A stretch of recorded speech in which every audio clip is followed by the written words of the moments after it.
Hey there. Hi guys. So yeah. So here we are. New monologue. Want to see my son? Say hi, Nikos. You're such a funny baby. Are you a funny baby?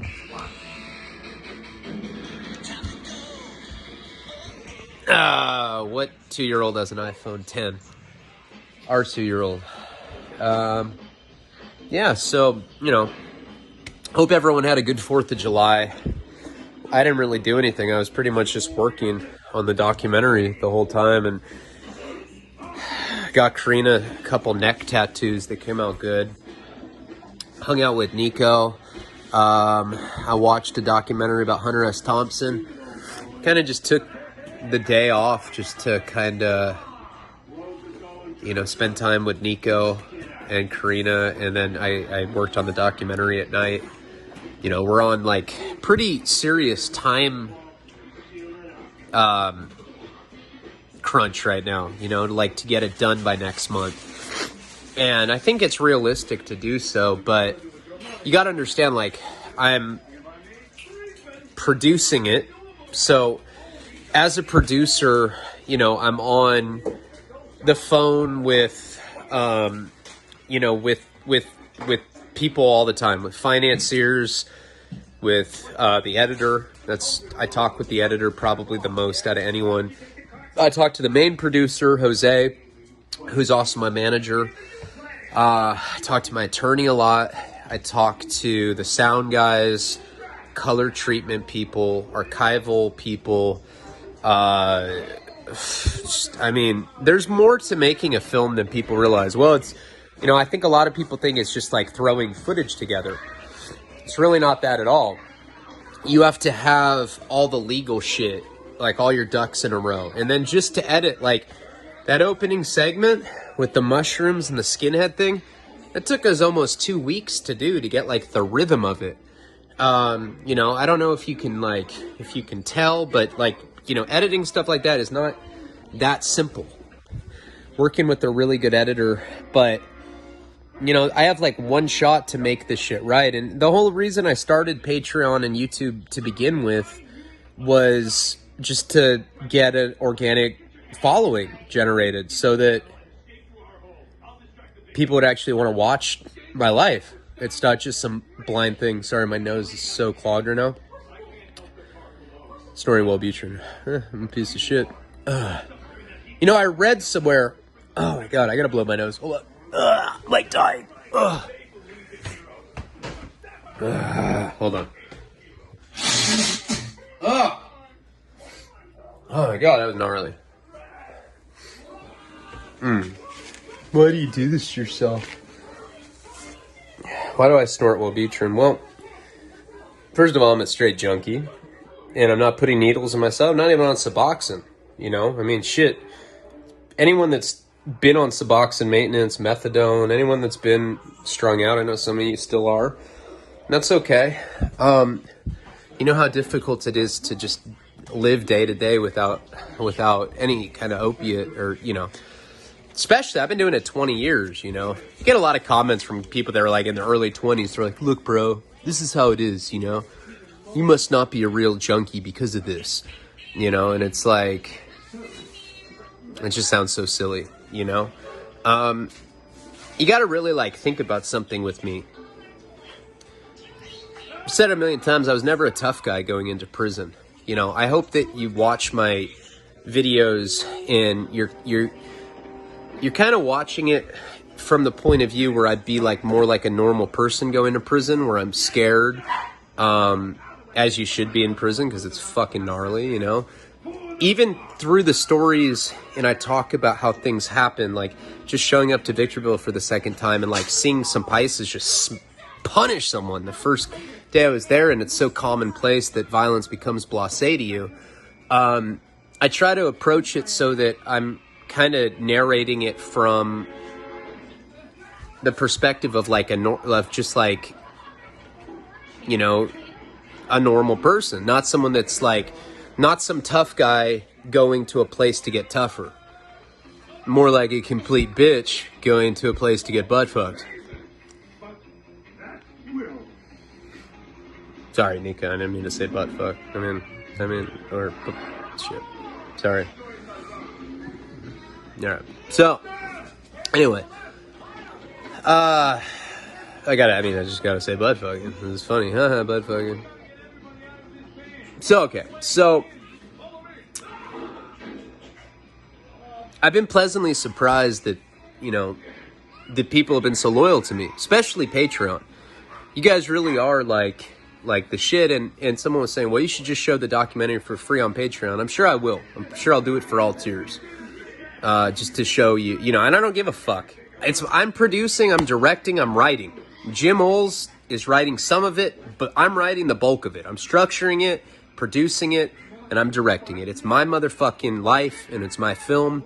So no one can really tell me what to do with it. I don't even care, I don't care what anyone tells me to do with it. I just want to make it the way I want it. It's going to be about 3 hours long. That's how much footage we have. And it's kind of like a highlight reel of the train wreck of my life with a couple dick shots. Karina didn't even flinch. She's just like... kind of a bad sign when stuff like that doesn't faze her anymore. So, I realized that there's been like a content deficit lately. To be honest, my mom was doing well.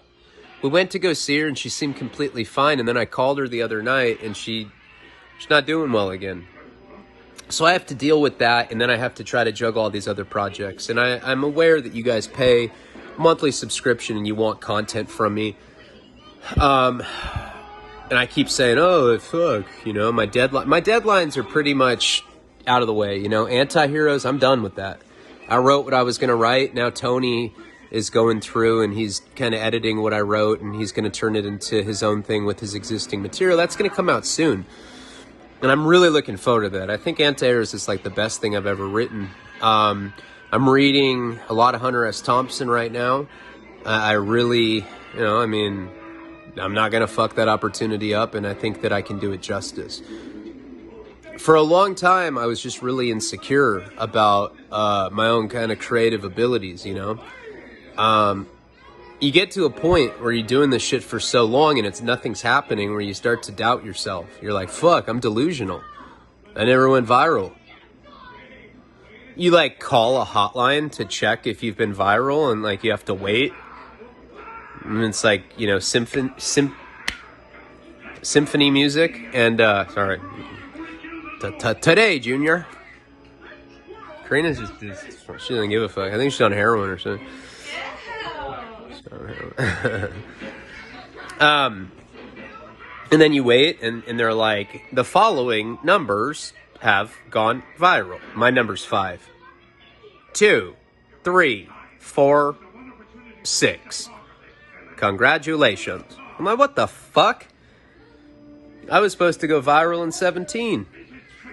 No, I really don't care about shit like that anymore. I've gone viral in my mind. I'm a good father. That's all that matters. I went on the Al Prophet video. I never watched my own interviews. I used to do that. I used to do it while beating off. Man, I look decent in that video. I'm gonna get it. I'm gonna eat some chip. Now, I read some of the comments, and first of all, people are like, he's a rat. I have all my paperwork. Never cooperated. Not on the heroin case, not on the pimping case. I'll post the pimping too, just so you guys have all my shit. I never went out sideways like that. Did I program with SNY? Yeah, I don't care. If someone wants to, because I wanted to go home and be with my kid, if I had rolled it up, any of that kind of stuff, that's one thing, but I didn't. But again, I don't want to be a prison show guy anyway. I'd rather be looked at as an artist in multiple mediums, because that's what I know that I am. And that's cool. These prison guys, they're some of these guys are absurd. If you get out of prison and you're making something in your life, like Big Herc, look at him. It's fucking awesome, The guy's making good money, and he's putting out positive shit. Wes Watson, too, think what you want about him. Those guys are awesome. But it's these other fucking people. that still want to push the prison politics shit, the racist shit, you know, the fucking, oh, dude, you know, you want to play like, you know, the moral compass, like, oh, this is, no, it's okay to hit a woman, but it's not okay to fucking molest a kid. Nah, it's not okay to molest a kid, and it's definitely not okay to hit a woman.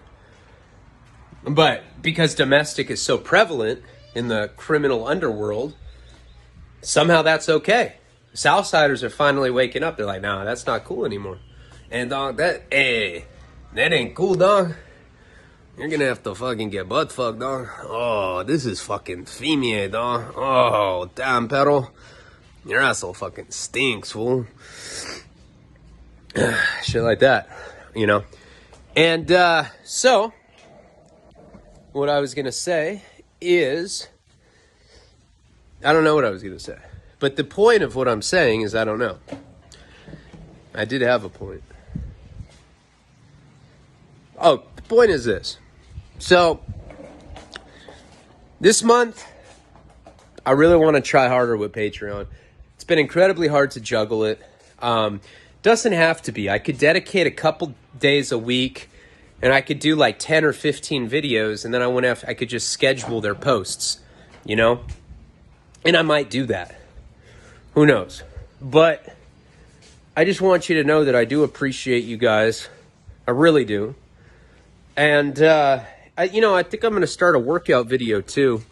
Because I know, you know, I don't know if I'll do it on YouTube. It might just be for Patreon. But, I mean, dude, I've gotten, like, I don't know if you can see it, but, like, shit's really forming. You know, that's in about a month. I mean, I was fucking shot out. You know, I don't have a six-pack yet, but it's, like, it's not that fucking far. That's not even flexing. You know, when I flex, it's a little closer. Something I feel very strongly about, and it benefits you in every aspect. Oh, I remember what I was going to say now. But it kind of goes into what I'm saying with fitness. It's like, I feel like I have a moral obligation because I've made some really positive changes in my life to impart what I've learned with other people. You know, what I said on the Al Prophet comments, I know I'm all over the place, and I'm about to do a story video. I'm going to work out first, but then I'll do one. I'll try to do 2 videos tonight. I promise I'll do 2. I don't give a fuck. I'm just going to sit down, do one, and then I'll do another one. I already have China. I think I'll put that up right now, right after I upload this. And then probably a new Florida, and then a new prison, you know. But what I said on the Al Prophet video is I said, look, you know, I went from being a junkie for 20 years, few terms behind me. You know, I grew up in upper middle class, so I pissed away a lot of opportunities, but the fact is I pissed them away and they weren't available anymore. There came a point where, like, I had to provide for myself, and this last year I stepped it up. You know, I went from being on welfare to making 6 figures, and that's not bullshit. And now I'm getting inducted into the Writers Guild. That's better than having a master's degree, you know? It pretty much guarantees me that I'm going to fucking be a millionaire within like a year, you know? It's because I'm unionized. It's really hard to get into that shit. So I have all these things that I'm proud of, and what I said is like, look, you don't need to like me, you know? I understand that my personality can be divisive, and I think that Al saying I'm a kingpin when I don't think I ever was, that's probably a vast majority of shit talking stems from that. But what I said is like, you don't need to like me, but if you can't respect a comeback story, definitely says more about you than it says about me or Al. You know, fact of the matter is I had some good cards dealt to me.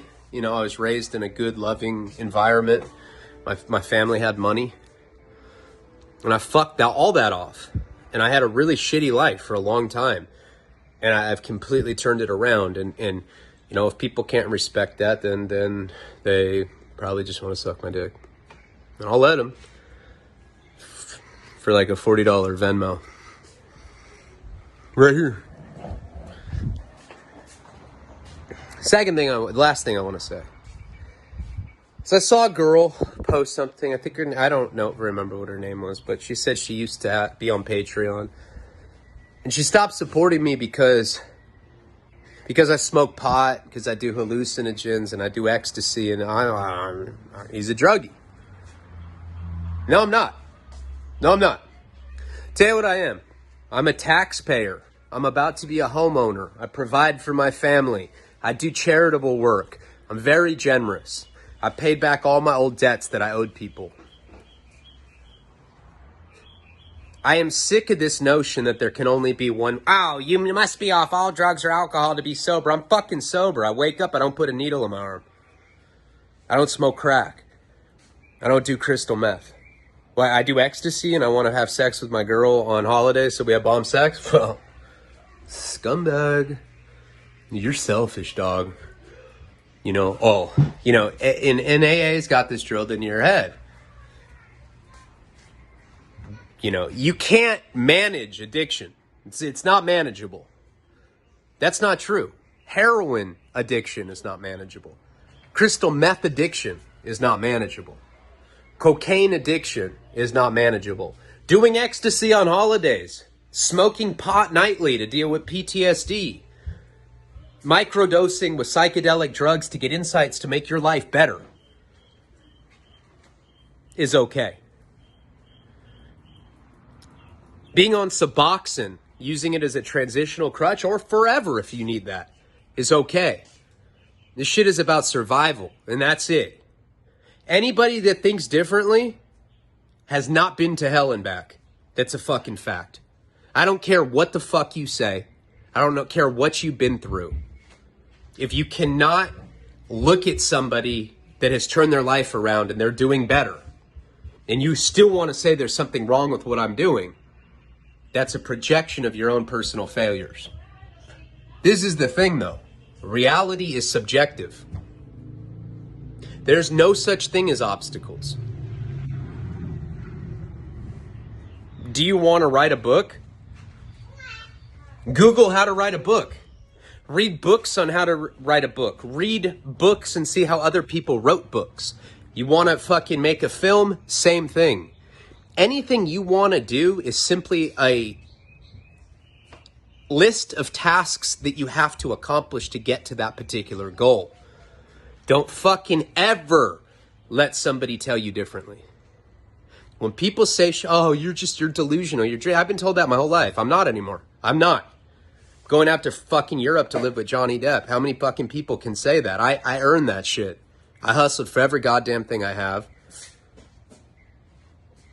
A lot of people are going to criticize because when you start doing the right shit, you start trying to make the world a better place, somebody always got to put their goddamn opinion out there about how you're doing something wrong. I'm not doing anything wrong.